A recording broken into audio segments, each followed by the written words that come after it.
যে শীত পড়তেছে না, আমার বাপের জন্মে কোনোদিন আমি এত বড় শীত দেখিনি। আমার 14 গোষ্ঠী এত বড় শীত দেখছে কিনা আমি তাও করতে পারি।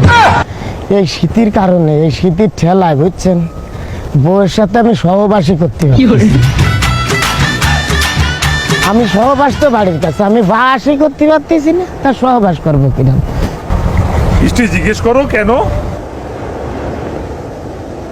কেন ভাই?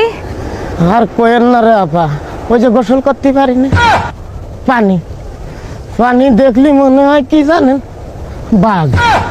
খালি বাঘ না, রয়্যাল বেঙ্গল টাইগার। ওই পানিতে আমি গোসল করতে পারিনি আজ 15-20 দিন রে আপা, বুঝছেন, যার কারণে আমার গায়ে কয় গন্ধ। মানে এই এই গন্ধ সরিষা ক্ষেত থেকে আসতেছে না, আপনার গা থেকে আসতেছে? না, সরিষার ক্ষেতের গন্ধ না তো, এটা আমার গা, বুঝছেন আপা। আচ্ছা, ঠিক আছে ঠিক আছে ভাই। কি কাটবি রে ভাই? মানে কি